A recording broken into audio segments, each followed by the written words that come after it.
Today's guest sits at the intersection of online behavior, real-life connection, and intentional marketing. Noelle Barnes works in marketing within the modern matchmaking space, helping bridge digital discovery with meaningful online-first connections. She's also written extensively about dating behavior, expectations, communication, and what people actually want, making her perspective incredibly relevant, not just to dating, but to business, branding, and social media strategy. In this episode, we're exploring what online dating and matchmaking can teach us about trust, clarity, audience behavior, and building relationships both personally and professionally. So thank you for joining us today. Thank you for having me. Yeah, of course. So when we first met at our office, General Provision, and you told me what you did, immediately I was like, oh, we have to have a conversation about this on the podcast, because I think online dating and social media really do have a big crossover. And I think also a lot of brands use like memes or stories, or they try to capture the essence and culture of online dating into their marketing and into their content. And sometimes they do it well, and sometimes they miss the mark. So it's definitely a topic that everyone wants to get in on. Awesome. Excited to dig in. Yeah, so we're going to start right away with what surprised you most when you started marketing within the matchmaking and dating world? So I actually come from a fintech background. So jumping into this market was completely different. Yeah. And with fintech and, a lot of other marketing brands and services, you're approaching it more as kind of a salesy tactic. With dating and relationships, it's a lot more emotional and it's a lot more personal, a lot more of a personal journey. Yeah. So the approach is completely different. You need to think more emotionally, think more in the mind of that audience, and the audience can be segmented in so many different ways. You're thinking of marketing to a male in his 50s about dating versus a female in their 20s about dating. Those are two completely different audiences. So it's very different. Yeah, no, I can tell, especially when you come from like business, more B2B world to B2C, even in like simple day-to-day purchases, we tell a lot of clients that a lot of purchases are, emotional based. So, I mean, nothing's more emotional than matchmaking. So yes, exactly. I mean, it's really affecting your life. Yeah. So how has online dating changed the way people approach relationships today? I think the biggest thing is that with dating apps specifically, we have hundreds and hundreds of profiles that we can swipe through in just a week. And so it becomes a lot easier to look at a person and say, I have 1,000 other profiles I can look at. And I feel like that connection aspect of it has really just been taken away. I think, people are so easy to tap the X button or just based off of superficial things. And just as quickly as it is now to start a conversation on a dating app or, an online dating site, whatever you have it, it's just as quickly to end it. And I think it's made it so much harder for people in today's world to date. And we really stick to such surface level conversations and we're not digging deep anymore. And it's so unfortunate. It's so true. And I actually saw an article the other day, and it was talking about how generations ago when they were dating, it was to build a life, but also because it was financial purposes. A lot of women, I mean, this is like way, way back. Women can have a credit card till the 70s. So like earlier than that, a lot of women got married for finance reasons. Men married because they wanted to have a family, but it wasn't like we need to align on our health and wellness journey, and we need to align on every single goal, and you have to match my education and I match your education.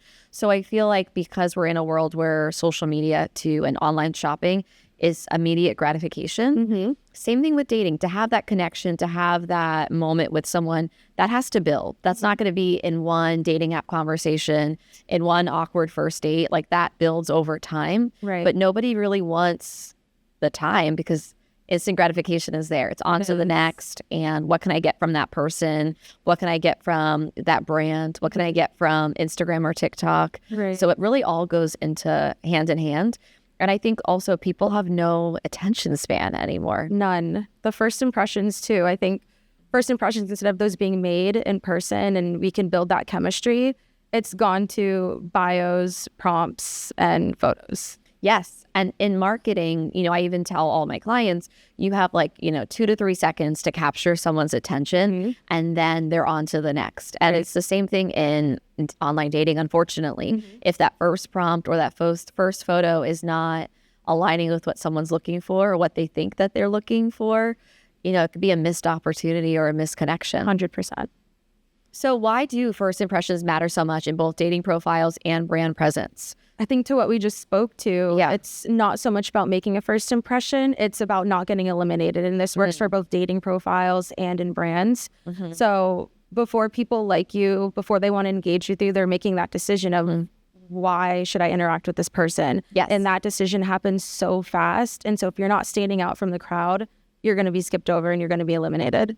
Yeah, and I like that you said it's not about necessarily being chosen, but it's about not being eliminated. Because I think we get stuck on with a lot of brands, a lot of ads, people, and companies want, users to take action right away. And a lot of times it's not taking action right away, but maybe they're following, maybe they're learning more, maybe they're just diving a little bit deeper and they're not writing you off completely. But it doesn't mean because they saw one ad, they need to make a purchase right then and there. Because someone saw one dating profile, they're going to propose tomorrow. Right. Like that would be insanity. So it's kind of just warming up that audience, but not eliminating, which I like that you said that. Because I think a lot of times in marketing, people think, A to B. Or A to Z, skip all the steps between, and you really can't. Don't do that. So what are some common mistakes people make in dating profiles that mirror mistakes that brands make on social media? Being overly polished, trying to chase perfection, and trying to fit in circles that they may not necessarily fit in. Yeah.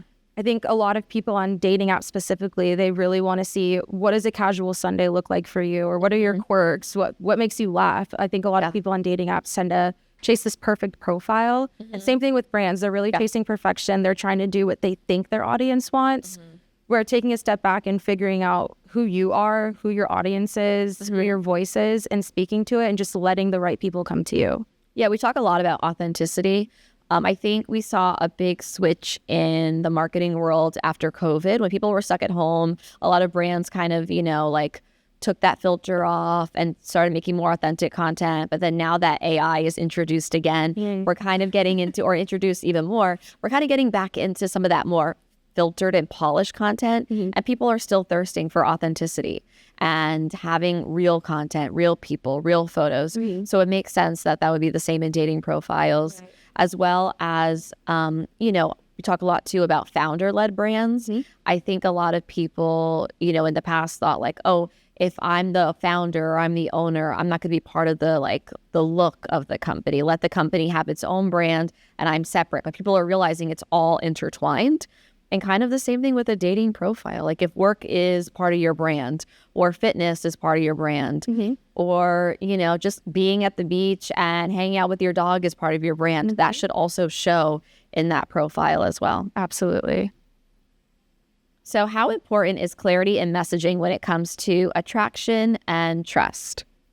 So clarity can signal confidence and it really does build safety. If people come to you and they're trying to figure out who you are, what you offer, what you do, it's going to create hesitation. And I think with both dating and marketing, when people have hesitation, that can kill just the chemistry that you might be building with someone. It can also kill conversion. Yeah, definitely. And I feel like sometimes people think their messaging is so clear, brands and companies, because you're in it, right? Or for yourself. But having somebody, an outside person, read it or outside person give their opinion of that messaging is so much stronger than this makes sense to me because, of course, you understand it, but it's getting everyone to understand. I always say for brands, try to get your copy down to an 8th grade level almost so that it's understandable for everyone. Yes. And I think, we have some clients in the medical and legal space and I'm not a doctor nor a lawyer. So I'm pretty good judge at making their jargon sound more like everyday life. But, it's something that I have to learn to do because what they send me or if they send me, copy to include or articles to include, I'm like, no one's going to understand this on social media. Or even if they do, that's not what they're on social media for. Exactly. So within your career, you didn't just build an audience, you also built credibility and trust over time for the company you work with. How do you feel like you can do that and you can market something that's very personal without feeling invasive or salesy? I think sharing stories, it makes a conversion happen easier. If someone can see themselves in that story, they can put themselves in someone else's shoes and walk through that same journey that someone else already has. Versus trying to come across and use verbiage to your point, time's running out or things like that, especially with something so personal and so emotional. You really have to create a story. You really have to tap into whoever that viewer is. Yes. And create something that they can see themselves in. Yes. We talk about storytelling content all the time. Mm-hmm. And I think even when I was looking at this past weekend with the Super Bowl, the commercials that stood out were storytelling. Redfin and Rocket Mortgage did a commercial of these two families. One family moved into the neighborhood, and like there was like two young daughters and like the fathers, and like they waved, but there was no real connection. Mm-hmm. And then the one girl, there was a storm, and then the one girl's dog got out. The other girl helped, and like finding the dog brought the families together, and it was a very emotional type of commercial. And you had Lady Gaga singing "Won't You Be My Neighbor" like in the background, but it told a whole story about the importance of, you know, having a great neighborhood, having a home that matters, kind of like building that picture. Mm-hmm. And then the sell was at the end, you know, and it wasn't even a sell. It was like brought to you by, you know, and having that, people connected. A lot of people were talking about the commercial because it made them feel some sort of way, some sort of emotion, especially if you're a dog owner. You're like, oh my God, the poor dog. And then he got reunited. It was so cute. Yeah. And same thing with the storytelling, you know, aspect. A lot of times people could connect to the story, or they'll be like, that's really amazing. And then they see the brand after, or then they see the how and the why later. Right. That's like there was a matchmaking, I guess there's a famous matchmaking festival in Ireland. Have you heard of this? I have not. Okay, so I just watched some news segment the other day where this girl went viral because she was like, that's it. It's my last chance at love. Like she put on some crazy deadline. I feel like everyone's very dramatic, but it was sweet. And she went to Ireland to find her match. And she did. Like she went back on the segment with like the man she met there. Oh my gosh. But it was one of those IRL experiences that kind of turned also online because she documented it. But the storytelling was amazing. And it also brought awareness to that event. And I feel like a lot of brands will want to do different sort of like partnerships with her because she has such a following now and people are invested in the relationship and how it will go. So I can see, you know, a brand jumping on that being like, well, let me send you and your new partner on a trip.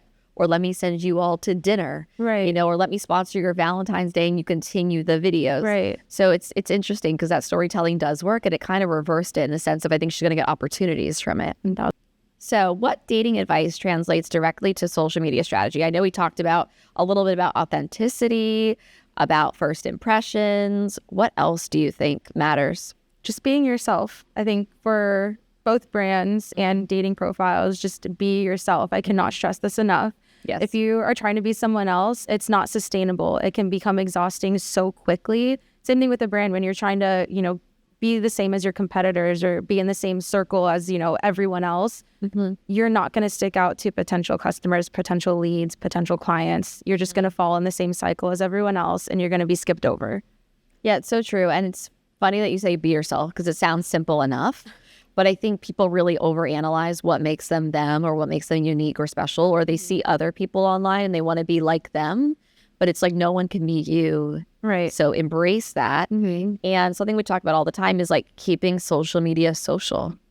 Like that's what it was invented for, right? It's connect with people and to reach out to family and to friends. So kind of keeping that in mind. And even in dating profiles, you know, sticking to who you are. Because wouldn't you rather that person say it's not a match because you're just not a match right away than trying to figure it out or trying to pretend to be someone that you're not? Right. And then you're going to find the right person sooner. Exactly. Or at least hopefully. I mean, that's the goal. That is always the goal. But yeah, being yourself is the easiest way to find those people. I think, again, when you're not yourself, that mask can fall off quickly. It's not sustainable for both brands and people. Yes. Just be authentic, be yourself. Easier said than done sometimes. Yes.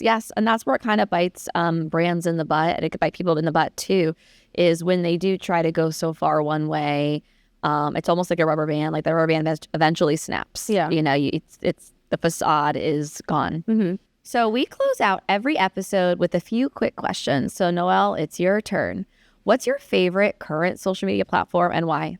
Instagram.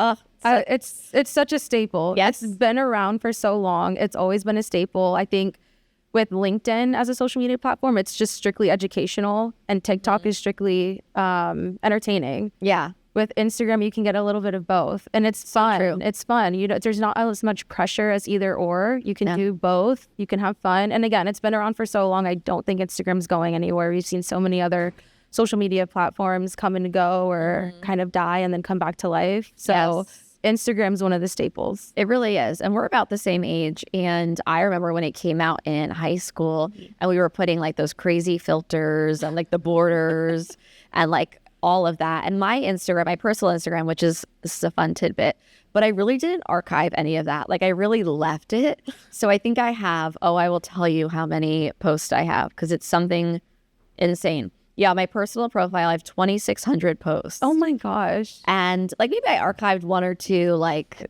spammy things, but really and truly I've left like high school Cassie and all through the years. And if someone really like wants to stalk me and go down 2,600 posts, like good for them. People will. That's a reward they earned. But I'm kind of proud of the journey or like the growth I've had. And I've kind of used it more as that, like a memory or a keepsake. But I remember we were putting up like I have those old posts of like, just got Starbucks, and it's a picture of my Starbucks. Or I think I have one of like, just tried pad thai. Like they were so innocent of posts. And I think now that we have stories, people put more of that in the stories and the posts are authentic, or more curated. But it would be nice to see some of that again. I think with the trend of photo dumps, people are now incorporating more of the like day-to-day life in there. Yeah. But Instagram really has been around. It just keeps evolving. And if we look even back at our own posts, we can see the evolvement. Right. But you're right. I don't think it's going anywhere anytime soon. I'm I archived everything. Oh, I know. Things you'll see is like pictures from like 2 years ago. I know. I see like the Vingay like filters and I'm like, that's got to go. Oh, no, I love it. I've left it. But even it's funny because even my personal one through the years, like I feel like they've always kind of just stuck like vibrant, like always went for vibrant colors, bright colors. But even like the sorority posts, the college posts, so fun. Even aesthetics, that's the trend. If you go back, you can see like your entire kind of aesthetic of your Instagram change, where to your point, outfits, like it's truly just the story of Cassie. Yes, it's fun. And even people have archived them. At least you can still see them in your memories. You can still see the posts. They're still there. But it's fun how the platform evolves, like life evolves, but I don't think it's going anywhere. I do hate that they moved where like the Instagram, like the direct messages and the reels, like tabs, but I'm already over it. I'm already used to it. If anyone from Instagram is watching this right now, stop changing the app. It's perfect how it is. So true. So true. Remember the activities tab? Yes. Bring that back. No, that was dangerous. That was dangerous. Well, we could see what other people were doing. Yes. Dangerous. Just like it's still dangerous where you can see what reels people like. Yeah. Not so long ago, someone sent me a reel that I liked and they were like, care to explain? It was like, I think it speaks for itself. Yeah. Or like you could interpret whatever you want to interpret from that. But I liked it for a reason. Exactly. So it's the closest we'll get to that. Yeah. Literally, it's like a subtweet. It's the new version of subtweet, liking an Instagram reel, hoping the people that it applies to sees it. I'm guilty. 100%. We all are. Yeah. And I'll call out my friends too on some crazy stuff they like. The same. Yeah. Like, why are you liking this? What's going on? Yours like, or tell me more. Yeah. Or like, do we need to get a drink? So what's one social media trend that you wish would just disappear? So it's not really a trend. Okay. But we just talked about this, but make Instagram casual again. I feel like everyone is trying to be so perfect. I'm also guilty of it. I think most of us are guilty of it. But, you know, I'm drinking a Sprite on the weekend on the beach. I want to post a picture of my Sprite can. Yeah. But for most people, like that's just not the norm anymore. It's really showcasing, you know, the highlights and the best things that happen. I think same thing for brands. And earlier in our conversation, it was, you know, I'm telling everyone to stop being so perfect or stop trying to be so perfect. I think it goes across the board where if we can just be more authentic and say, I'm having a really bad day, or, you know, things that we were posting back when Instagram first started, I want to bring that back. Yes, it's so true. And I think some of my like more authentic stories of like when I'm in the mood to be like, okay, I'm going to share this or whatever, that gets the highest engagement. Yeah. And I tell some of my clients to do that too. Like I've had some of my like realtor clients. I'm like, we see your polished photos and videos. We know that you know, can dress up and show a listing. But what about like showing you running in your car from listing to listing or, you know, trying to get a deal done at all hours? Like it's true, making it more casual. And then, you know, you posting that photo of a Sprite on the beach, someone might write in and be like, wow, I haven't had a Sprite in years. What reminds me, which I don't know the last time I even had a Sprite. So that's fun. I feel like Instagram was built for connection. We're lacking it. Yes. We're lacking connection on Instagram. And it's hard to relate to people when everyone's life is so, quote unquote, perfect. Right. Yeah. I agree. And my bonus question for you is, if social media were dating, what would a green flag for a brand look like? This has been the theme, but chasing perfection. Yes. I think a brand that doesn't chase perfection and isn't afraid to just show themselves, show their brand. I always quote this, but Duolingo has some of the best marketing I've seen. Yes. They're not fitting into a box. They're taking chances. They're sharing their opinion. And I think it's so fun and it's so relatable. And not only that, but you know exactly what the brand is. You know what they do. I agree. Their marketing is amazing. It's such a so great good. example. We did a case study on Duolingo in an earlier episode, like in the very beginning of the podcast, and they just continue to keep raising the bar. Another person I think of is Sarah Blakely. She's the founder of Spanx. Yes. And sometimes she posts like she went to I guess some TV interview and she had 2 different colored shoes on, or she'll post like her hair is not done and she's like on her way to some magazine. She's very authentic and real, and it makes you want to follow her more because you're like, wow, she literally is like almost a billionaire. I think she sold her company for like $1 billion, and she makes mistakes too, and it makes you actually want to support them. It does. More, not less. It does. A company that's not afraid to show their imperfections or, their quirks, it's going to make me want to choose that brand over everything else. Definitely. Well, Noelle, thank you so much for bringing such a thoughtful, grounded perspective to dating, relationships, and digital behavior. This conversation is a reminder that whether it's relationships or brands, success comes from clarity, intention, and trust. Definitely not shortcuts. Thank you for having me.